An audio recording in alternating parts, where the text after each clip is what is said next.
Hey guys, Ryan here, and today I'm going to be bringing you a double replay in the Badger. Now, I uploaded a video of this before. I've only played about 9 games, and I said I liked it. Definitely liked it more than the Tortoise, the T123 and the Jaeger, but I wasn't too sure my opinion could change. I've played about 20 games in it now, and the consistency I'm having in this vehicle is really nice. I'm going to say it.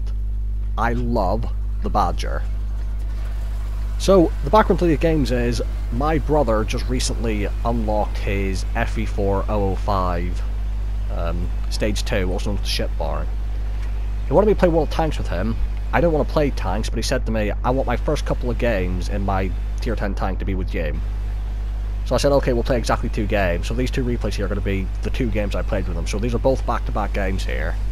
Just to help show the consistency. It's not just these 2 games, I'm just having overall consistency with this tank.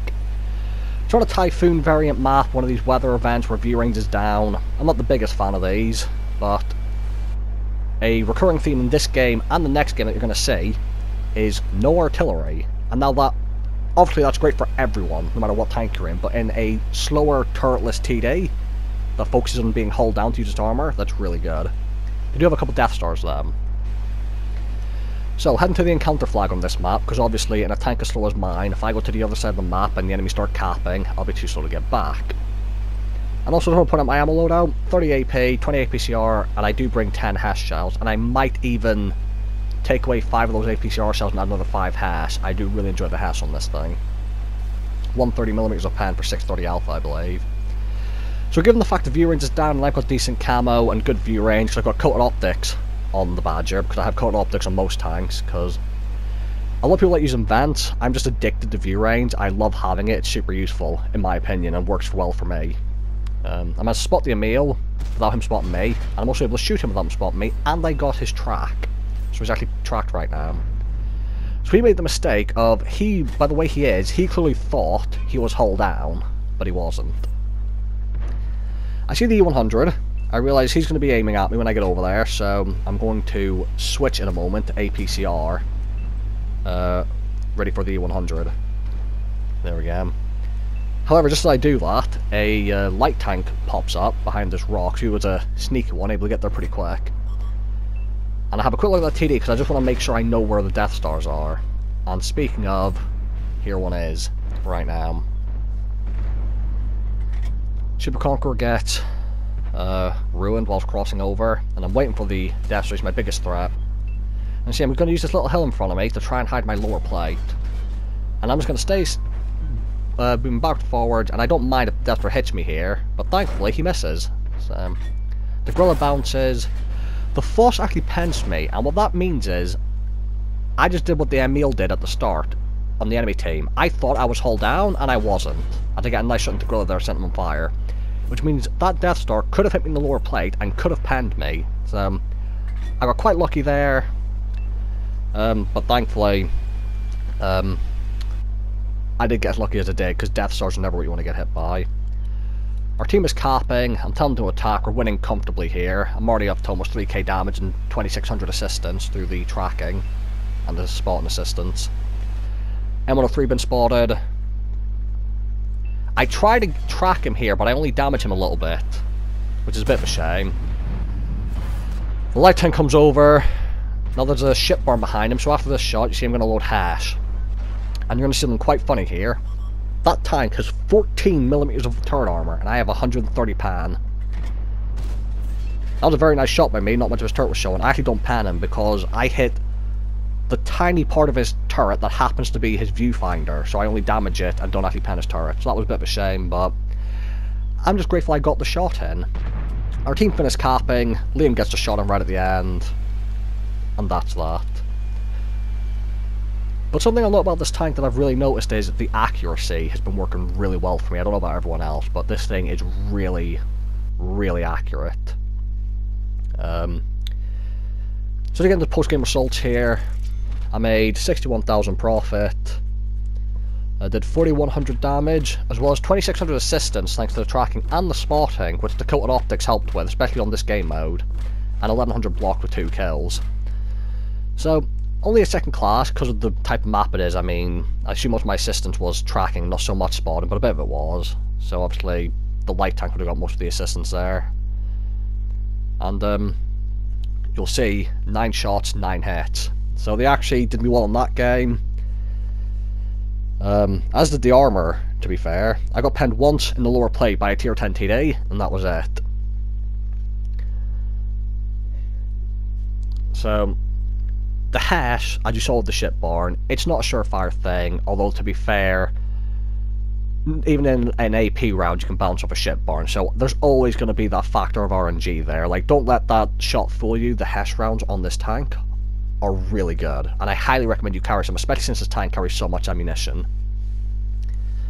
So into the very next game, Live Oaks, Standard Battle. I've already decided that I'm probably going to go train tracks here because I've got 10 degrees of gun depression and good armor.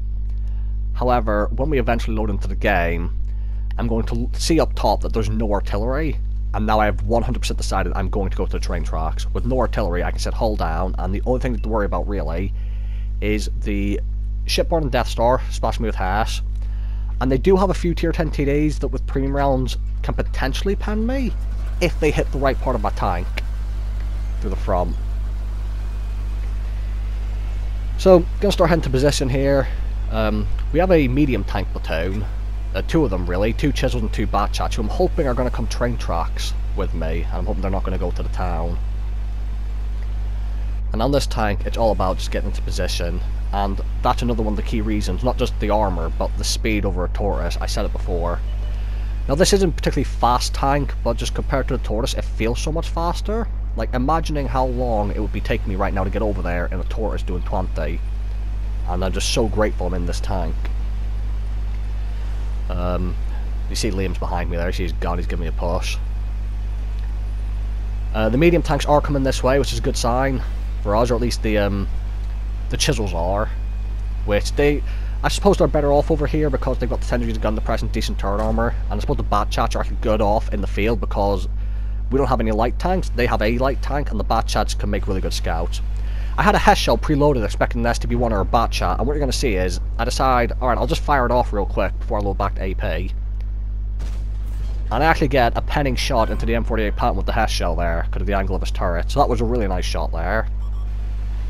I've still got the Hess loaded. I managed to bounce the chisel. I fire the shot at the Centurion AX, and his gun manages to absorb it, because that shot definitely hit him.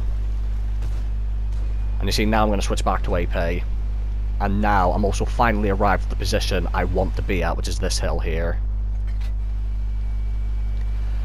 So, when I pop over this hill, I'm going to be wary because I don't know where the Death Stars are, and I'm worried they might be right at the back, ready to fire Hess shells over right at me. So, I managed to get a shot into the M48 Patton, although I've realised that this isn't quite the right position for me to get the angle on those TDs at the back. So I need to move a little bit more to the left. Basically where our chisels are. So what I'm going to do is, I'm going to try and work my way over there without blocking these two from reversing. Thankfully they seem to get the idea, because I am the most ideal tank to be here. You're going to see beautiful shot into the machine gun turret of an E4. Like, just this thing's accuracy been doing me really well. Patton comes over, he backs up, and I'm going to go for a second one. Again, very reliable gun, straight into his machine gun turret. And you see him constantly keeping an eye on the tanks to my right. I mean, I've got teammates with me who to my right in case they come over, but I'm just still keeping myself aware of where the enemies are at all times. Again, now it's just trying to find a shot on someone without fully exposing my tank, because again, I'm worried there might be a Death Star down there. We already know there's a Gullah 15 in the E4. So Gullah 15's relocated, he decides to back up once he gets spotted. Not a bad call on his part, and we've got my brother in a shipborne. We also have a Death Star over here with us. The Guerrilla's still thinking about doing it, but he can't quite get the angle up here. And now I'm thinking about pushing. Now, the 257 exposes himself. I fire a shot. That would have been a hit, but unfortunately he died right as my shell was about to hit him. See, very tight shot here. And again, just into that machine gun hatch. This gun is beautiful. The Guerrilla finally exposes himself, and as expected, finally get Death Starred, so not a good match for him. I'm just going to come straight over now, through the upper plate of the Patton. And that's just this VKB and clearing up now at the end of this game. I'm going to come over here, I'm going to try and get the tracking shot on the VKB on the move, but unfortunately for me, it's just going to miss. Now I still need to be slightly careful, because they still have a Death Star and they still have a Waffle 100. So if I get caught up by the Waffle, he can easily got the gun handling to snipe my lower plate at long distance, and if he's got premium loaded, with that accuracy, and if he knows where to shoot, he can go through my upper superstructure. So I ignored the bat chat, going for the Centurion, just because in this tank, quite slow traverse speed, you just really want to deal with people in front of you, if at all possible, rather than having to turn your tank constantly. Get one shot on him, the Chisel gets a shot in, and I'm going to pick up the kill as he turns around. So already up to 4k damage, I've blocked 1600, I've got 1500 assistance. Again, make use of the assistance, track people, do what you can. Always try and get the tracking shot if you have the ability to do so with a damage shot as well. As you saw, I tried to do in the VKB. Because obviously that'll help maximise your marks of excellence if you're into it. You always want to try and get the assistance, whether it be tracking or spotting. Specifically tracking, actually, because spotting's better in mediums and light, whereas tracking you can do in everything. TDs, heavy tanks, mediums, light. So the STB-1's up here, the Waffle's up here, and because of that, you see him loading the Hess shell again, 130 pan. Unfortunately for me, the Waffle has been spotted, and given his terrible armour, he's actually going to get wrecked rigged up there. But look at this, Death Star sideways on. Nice penning shot through the side of him with the Hess. So that's an M48 patent turret I was able to pan on the side of a Death Star. And I'm going to keep the Hess loaded because STB-1 doesn't have very thick side armor, I think about 30mm. Now I'm at about 600 meters here, so it's a very long range shot. I'm just going to try and whip a shot over. I had no real hope of hitting that at this distance in an open map. He had plenty of room to maneuver, but I thought I'd try it anyway. And unfortunately, that's it for me. I won't get another shot and he runs into our teammates. So we just cleared up this map, went train tracks, our team managed to hold on to the other side of the map, which is all they really need to do. They don't need to push, they just need to hold on, really. And they did that successfully. Now we get into post-game results screen here.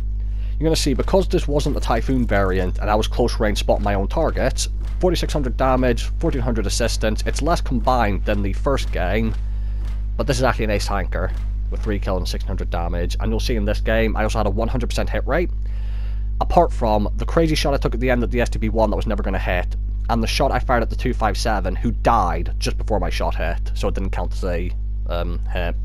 But the Badger, lovely tank, great accuracy, and I'm a really big fan of it. So, thank you guys for watching, and I'll see you all in the next video.